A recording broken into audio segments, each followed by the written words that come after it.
All right, check, radio check. Want to welcome everybody to our weekly chat with Chris. Want to thank you for taking time out of your busy schedules to listen to some of the comments and insights that I try and bring to us each and every week. So without further ado, if you've not been on these calls before, typically they go 15 to 30 minutes, depending on the content, how quickly I speak. Really, we've been doing this since COVID broke out. Hopefully, COVID is behind us. It seems to be on a downward trend, but spikes here and there. One of the things I've seen, one of my clients has gotten something called long-term COVID. So she was fine, doing well, tried to help somebody out, and they ended up having COVID, and she's having cognitive treatment. So it is still prevalent and severe. So just don't take it lightly. If you show any symptoms, make sure that you go see treatment. And then also the reason we've been doing these calls is because I want to stay in touch with people, give back to the community. There's a lot going on in the world. And I've been talking about risk of late because the market and a lot of things that are what I call headwinds or storm clouds on the horizon. But we've been talking about risk for a while, and when clients would come into our office, we would give them this handout. Now, if you would like this handout, if you'd like a copy of this, I will send that to you. Nothing's going to be sold here today, so just sit back, relax. There's 18 slides, so depending on how much I cover, some will be quicker than others, but for the most part, these are things that I have a designation, retirement income certified planner. And when I was going through all that coursework, it started to jump out at me a lot of things that people just don't think about typically until it's upon them. So the first we're going to talk about is, to me, I think the most pressing risk of them all, and that's longevity risk. We all know that, hey, listen, we could meet our maker at any point, and we know that each day on this planet is a gift. But there's a lot more centurions now than there's ever been in history.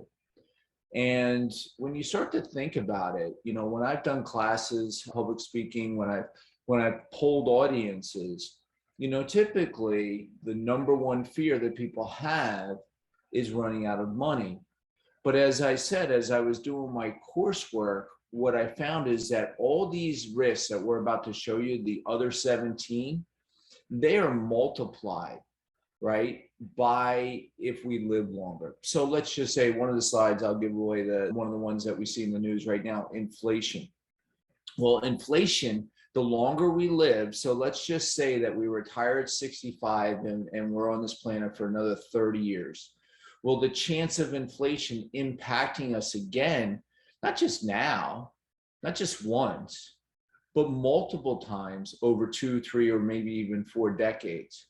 So longevity risk is something we have to think about. And that fear that people have of running out of money is compounded because we are possibly living longer. We could possibly face multiple market corrections. We could face possible tax increases in the futures multiple times. So this, of all the ones, and maybe you've broken out a pen and paper, but again, if you don't, and you're driving, you're listening, or someplace just in private, just make sure you get yourself a copy of that PDF that I showed. The second is excessive withdrawal rate risk, right? So when taking withdrawals from a portfolio during retirement years for income needs, there's a risk that the rate of withdrawals deplete the portfolio. So Bill Bangle was a CFP that created something called the 4% rule way back in I think it was the late 70s, early 80s. And basically the theory was, okay, if you had $1 million and you increase it by, let's say, 2.5 or 3%, and you took a 4% withdrawal rate, you'll never run out of money.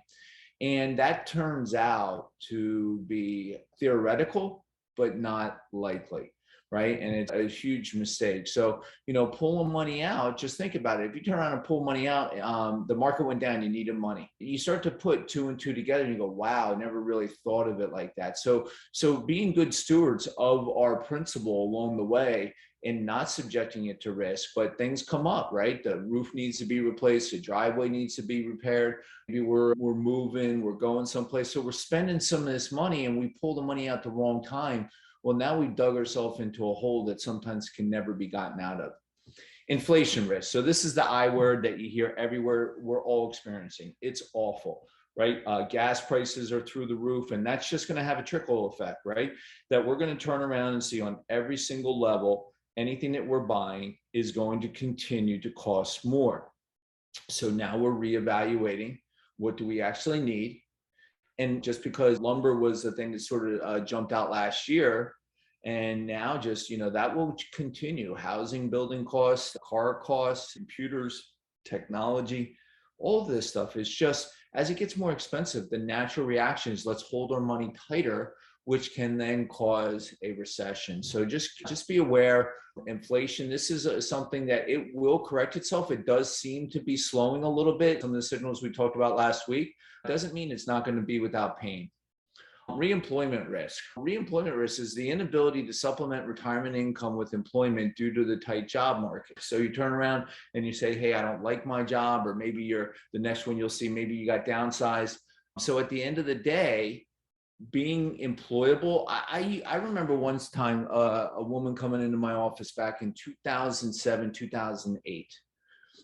And, I was getting to know her and I said, so how's work going? She's going, I really don't have anything to do. And I said, can I offer you a suggestion? Because she had said that they were, hiring some temps or whatever. I said, make yourself valuable. Make yourself absolutely, if they start to cut jobs, that you're the last person they let go. We don't think in these terms, but you don't want to have it happen or make those decisions too late. When you are constantly bringing value to your employer, then they will figure out a way to keep you, right? And then the next one, employer insolvency risk, right? So sometimes it's beyond everybody's control. Things that just no longer are passe or vogue, right? That they just, we no longer, solid state TVs, right? They're a thing of the past. So planned obsolescence, technological obsolescence. You could be working for an employer that is, all the rave now and has been for 10, 15, 20 years, but maybe didn't just make it to the finish line. It happened to my dad, right? Which is one of the things that really, struck out at me. He was a chemist, worked first for Coca-Cola and then for a large corporation making scented items. And then one day they let him go, right? At 52 years old, because they were able to hire a college grad that was probably more recently educated and for less money. At some point in time, things happen. So I'm just always a big proponent of watch your back, make sure you're invaluable. And if things happen, that you have a plan, right? Forced retirement risk, right? There's always the possibility that work will be end prematurely to poor health, disability, job loss, care of a spouse, family member, things that we just absolutely didn't plan on, right? When we were scripting out our retirement, what it was going to look like, right? We weren't thinking that, oh my God, I got to go home and take care of my parents or my aunt or my uncle or my child, right? Things happen. But, if that does happen, that you've been a good steward or planned accordingly along the way. Now, this is the one that everybody talks about. And this is the one that, we'll talk about probably next week is the market, right? Where do you put your money in today's environment? We can't put it under a mattress. That's going to get eaten away and have less buying power due to inflation. When we put it in the market, it seems like every time I put it into the market, whatever I put it in went down. Maybe you've experienced that. And then I've talked about ad nauseum that, hey, bonds and a lot of theory that people talk about where how to invest your money on a go forward basis without a strategy, without a plan. And typically the 401ks of the world don't have it. So you just got to understand that, hey, we need to be in the market long term. They're not short term venues. But, if you made it through 2000, 2001, 2007, 2008, maybe the flash crash of 2016, that volatility is here. But what happens if you turn around and now you're getting close to retirement and you're not taking as much risk and you still lose money? What do you do then, right? Sequence of return risk. This is a risk, I've talked about it before, but bottom line is the tale of two brothers. When I'm doing my classes, one brother retires on an upward trend in the market and the other, just due to bad timing, the market fell out. And then, all their portfolio, they lost a lot of money. We can't time the market. And that's why having strategies in place are very important. Liquidity risk. where are you going to put your money? I used to hear all the time, I'm going to put it in real estate. And real estate's making money right now. But 10 years ago, real estate was losing its shirt. So you turn around, then I had a client that sold 3 houses in short sales, right? Took a bath because they couldn't get their money out, right? So you turn around and say, well, I've accelerated. I want no mortgage when I retire. I got no mortgage, but now we can't access that money. So that's why quite often when I'm speaking to somebody for the first time and I'm looking over their overall holdings, and I'll see that they have equity, I'll say, listen, are you working? They'll say, yeah. I said, here's a piece of free financial planning advice. Whether we do business or not, go get yourself a home equity line of credit. Typically they're 10 years, doesn't really matter the interest rate. We're not going to pull the money out, but it's just a safety mechanism should something happen and you need to access some cash. So liquidity risk is another one. Interest rate risk arises for bond owners from fluctuating interest rates. We're going through that now. If you turn around, bonds don't like rising interest rates. And if you turned around and had a 60-40 portfolio, you had $1 million, $600,000 in equities, and they're diversified, and you've done everything that the books told you to do, and you had $400,000 in bonds because they were safe. And now you turn around and bonds have lost 20%. So now your $400,000 is down to $360 and you're heading into retirement. I saw a client 3 years ago, where they turned around, they had $3 million in muni bonds. And they were like, well, these are safe. I said, I don't know who told you that, but you would better really start to learn about how bonds work. Just because they're tax-free doesn't mean they're safe. Long-term care risk, chronic diseases, orthopedic problems, and Alzheimer's can restrict a person from performing the activities of daily living, which will require financial resources for custodial medical care. So we've had calls on here about long-term care risk. And quite often, people don't really think about that until they know somebody, a family member, somebody close to them, maybe a work associate that shares a story, something personal, where they now go through that. And you start to go, well, what could you be doing? And the number one concern that I hear, well, most people know that they need some type of long-term care in the future, but they go, it's too expensive. The industry has done a pretty good job of being creative and creating some options for people that a lot of times people don't know. So just keep that on the radar. Health expense risk. Nobody plans on getting sick or ill or having an accident or maybe needing, but paying the bills. Medical, needs are not free. If you need services, you're going to pay. If you got Medicare, you got supplemental, depending on the type of plan you have, maybe you have a Medigap plan. Okay. But there are some things that come along. Maybe you have deductibles, maybe you have co-pays, maybe you have a frequency of usage that you weren't anticipating, and that can be a drain, right? So these are things that we think about as well. Now, this is, as I was saying, part of my retirement income certified planner designation, and I have to take CE courses regularly, and they talk about elder abuse risk, not just from staff members, right? Not just from the person that comes into your house that maybe you've hired, that you thought you did a good job vetting, and not only were they doing or offering the best of care, but quite often it can be family members. It can be the child who maybe just didn't plan their life to turn out like this, right? That they're turning around and milking the bank account, or turning around and leaving mom or dad alone for extensive hours as they're running around spending money. It does happen. I mean, they have delegated and designed pretty aggressive task force to catch and to prevent elder care abuse. So again, nobody likes to talk about this at the Thanksgiving table. It does happen. Just want to make sure you have some things and mechanisms in place that limit that possibility. Now we have frailty risk, right? Where, that's where those old commercials where you hear, hey, I've fallen and I can't get up. Maybe, I think it was called Life Alert, right? You have the little beeper around your neck. And, but having seen clients of mine that have literally fallen, and a fall that when we're younger, we dust ourselves off, we go, ow, maybe we're limping for a week. People break hips now, people break knees now, and now they're laid up for 3 months, right? And it's just unanticipated because as we get older, we are frail.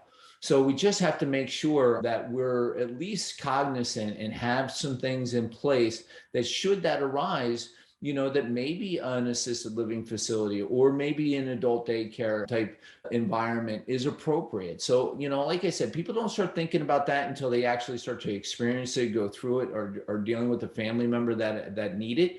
But right now, I see it pretty regularly, and it just lets you know that we're all getting older, right? So just make sure that you're at least thinking about, hey, that one of my clients, they sold their 3-floor condominium in brick and moved into a single level in an assisted, just so that they would reduce the ability to trip should something happen.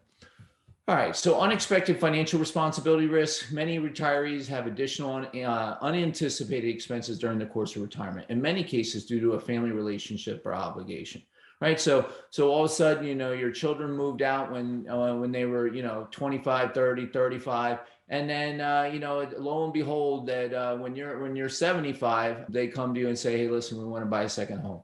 Right? Can you help us with the down payment? Or your grandchild's going to college. Can you help? Right? So listen, things happen. And we, part of us, we're sort of torn because, part of us want to help and actually experience our grandchildren or children while we're alive, being able to enjoy some of the things. Right? We can't take money to the grave, right? We can't take our assets to the grave. Right? But on the same token, we also got to make sure that we're not spending and giving away everything so we end up as a ward of the state. So that's what the purpose of that slide was. Loss of spouse risk. I have a client right now. He wrote something really nice on LinkedIn. And it caused me when when she died last year. I had been dealing with them about 3-4 years, and she was a federal employee, and he's old school Italian. He's in his 80s, but man, every time I spoke to him, he adored her, absolutely cherished the ground she walked on. And she had pancreatic cancer, and she passed. And he's broken right now. He's been in the hospital now 4 to 6 times, and he's just broken. And he said to me, and I check in on him periodically. He's like, I miss her so much. And I mean, and it really made me take a step back and think about my relationship with my wife and my children and making sure we only got so much time on this planet. So hug the ones you're with. It does happen. It's never easy, right? So I just wanted to share that.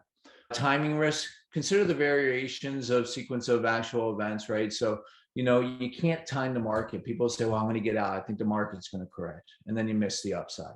Then you turn around and say, all right, Bitcoin's the next big swing for the fences type investment. And then you lose your shirt. It goes down 30% that day, right? You can't invest like that. You can't plan for your future like that.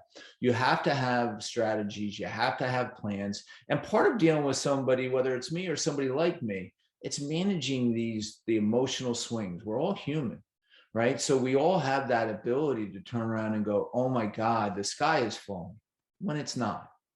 And we also have to be aware that, hey, there could be storm clouds on the horizon, even though it's sunny out.